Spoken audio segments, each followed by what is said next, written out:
All right, hello class. So I've been going through your rough drafts for Project 3A, and I've noticed that I've been making basically the same comments on pretty much all of them. And so I thought rather than, kind of take the time to retype the same comments over and over, maybe a video would be more helpful in which I can kind of demonstrate the things that I'm trying to convey to you in those little marginal comments. And so what I'm going to do here is that instead of emailing you each an individualized, draft with, specific feedback here, I'm going to draw your attention to the things that this sample essay is doing because it really embodies a lot of the things that I see a lot of you doing. And so what I'm going to do is I'm going to walk through this essay and kind of go through the comments that I had given this student last year and kind of talk to you about my justification for them, what I'm looking for, and what I mean by them, because these are the same comments that I'm making on your drafts. And so hopefully this will be a little bit more clear than just reading a few marginal comments and kind of like summary comment at the end. And so what I want to do is I want to walk through this step by step. We'll take a look at my comments. I'll note the things that the student is doing really well. I'll also make note of the things that the student could revise and kind of interject where I think I see a lot of overlap between what this student does and what I'm seeing a lot in your drafts. So let's take a look. So this is a literature review that a student turned in last year. And there are some really good elements to it. Throughout the essay, there are moments where the student is doing a really good job of synthesizing the sources in order to show how they relate around this specific topic. But there also are, various points in which the student either kind of glosses over a source or doesn't do a good job of showing the relationships between sources, or maybe doesn't provide enough detail. A lot of the same kind of pitfalls that students often fall into with this assignment. So let's take a look. So the guiding question for this essay is, what are the different factors that contribute to the overall success of a dental office? So obviously this person is interested in the field of dentistry, and this is the route they chose when they were doing their research, how to improve the success of a practice. So let's take a look. So as I said in the last video that I posted, the things that I'm looking for in an introduction are kind of a brief definition of the field or an identification of the main issue or problem or topic that you'll be dealing with, as well as a brief statement of your stake in the issue. And so what is your relationship to the field? Why are you interested? Why did you choose to research this? And so you can see here that we're starting to do this. We get a brief definition of dentistry, it's known as a type of medicine, et cetera, et cetera. And then we have the statement of purpose. I have taken the time to research three main topics. I'm planning to be a part of the dental community. Therefore, I want to be aware of the different types. So all this does is that it grounds this discussion for you and for your reader. And then the final step that we're looking for in the introduction is this kind of quick rundown of how they are going to go about tackling this literature review.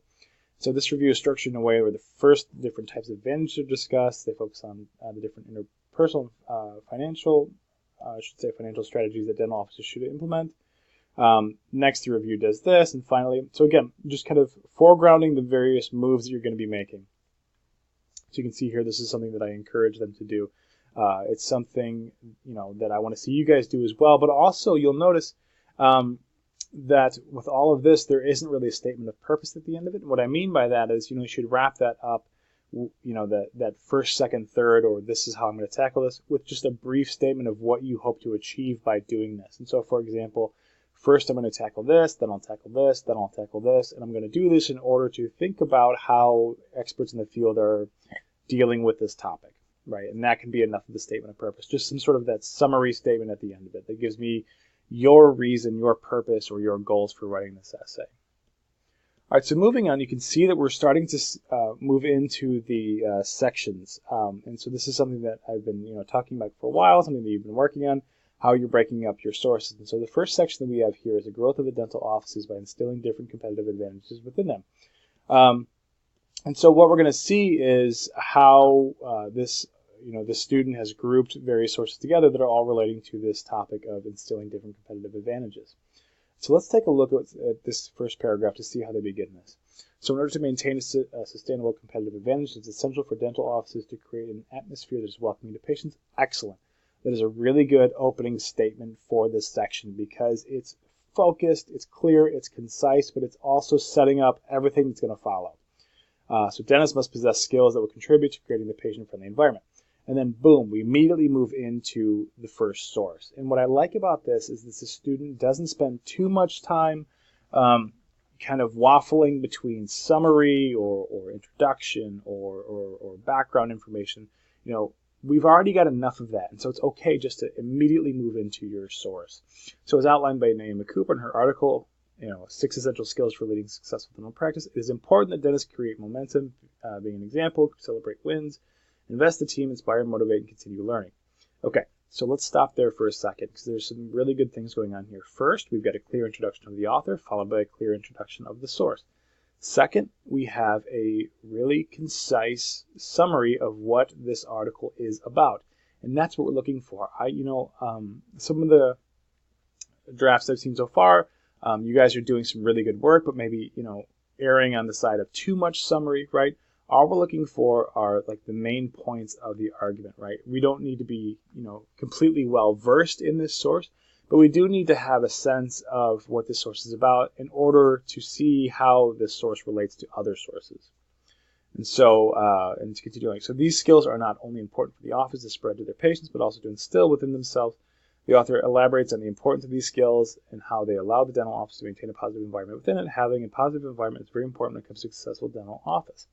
So I love this because this is really good. It's focused. We get a little bit of detail. So once we have the general argument up here, we have just some supportive detail or some other major points from the source, and that's it, right? Like that's our first source in the bag, and then we continue to move on. This spacing issue just means that there's too much space between paragraphs.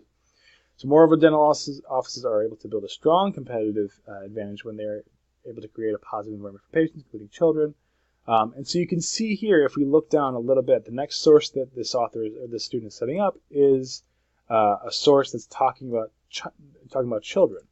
And so what they've done is they found the common denominator. We've got children's behavior pattern and management, and we've got leading a successful practice. And so they've thought about okay, so what is the overlap here? And the overlap is how you can, kind of appeal to children, or how you can, make children more comfortable in the dental office, or how you are, creating a positive environment in general.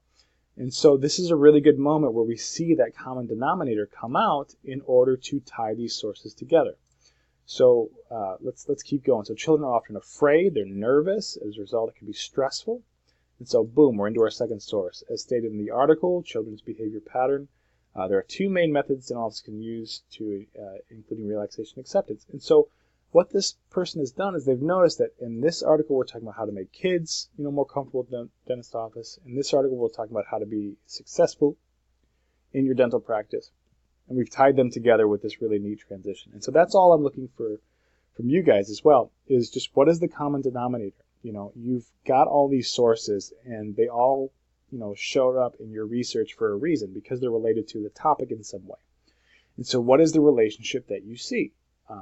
What is the overlap that you see? And it might not be as immediately obvious, but you can see here that both authors are concerned about how to have a successful practice. Here's one giving general tips, and here's one talking about how to help kids be more comfortable, and that will improve your practice. And so that's what I'm looking for you guys as well. And so find that common denominator, find the point of intersection, find the general theme or thread that's running through these sources, and think about okay, so this is how I see them relating, and now just kind of put that into your essay. It should make your reader aware of that relationship. So then we can kind of move on. So that's a good example of how to transition from sources. Again, we come down here and we've got a really good a quote included here that kind of backs up their general discussion of the article. It gives me a good sense of the argument. Excuse me. Okay, so there's a couple things that I want to touch on here, because now we're starting to move into some of the more maybe not as polished moments of the essay. And so let's take a look at this. An important factor to consider here is the similarity to the article written by Naomi Cooper, which discusses interpersonal skills members should have, and the article written by Shurath, which discusses relaxation methods for children. And so the reason I said this was kind of awkward is because what this author is doing is they're asking the reader to consider the things that they've just said. Now that's okay, but what would be even stronger is if they came in and told us what is it that they want us to consider. So instead of here just saying, an important fact to consider here is the similarity to the article, come in and say something like, these articles are similar because they are both tackling this issue, right? Like really make the relationship clear and don't leave it in this kind of open conversational tone. So again, these articles have very similar outlook when it comes to having a positive environment. And so this is a totally valid statement. However, I want you to extend statements like this to explain them to your audience, right? Don't take it on faith that your reader is understanding the same things you are. And so if you say like, oh, these two sources are clearly related because, they're both dealing with the same topic, take a minute to then just slow down and explain, what that clear relationship is, right? And so just like they were doing up here with this, kind of clear transition, make sure that, you're not leaving these broad open-ended, like, oh, they're very similar when it comes to positive environment. Explain exactly how they're similar, what makes them similar, what elements from each make them similar. Because this is really where your analysis is going to come out, and this is where, the conversation becomes really clear for the literature review. And so again, the point of both articles is to help dental offices create an environment where they're able to keep their patients satisfied. And so this is where they're starting to do that. They're like, okay, so yes, they're similar, but here's exactly how they're similar. They're both concerned with making a positive environment. All right, so again, I just want to draw your attention to that because up here we have a good transition. Here we have some broad generalities, but then we come back in with a really clear statement of relationship that's really effective. And so then moving on, we can see similar things. We've got some citation things here. We've got a quote without a citation. Always make sure that you are identifying whatever source that you're discussing so that it's clear, so that your audience knows exactly what's happening. Also, don't use the author's first name. Use the last name or the full name. Okay, and so then this is one that I want to spend a minute on because this is a new source. You can see here that there is no transition. We jump immediately into the title of the essay. Now, this is a problem because this isn't doing any work for your literature review, right? This is just a summary. The point is that you need to use those transitions between sources in order to show how this conversation is taking place. And that's what this author hasn't done here.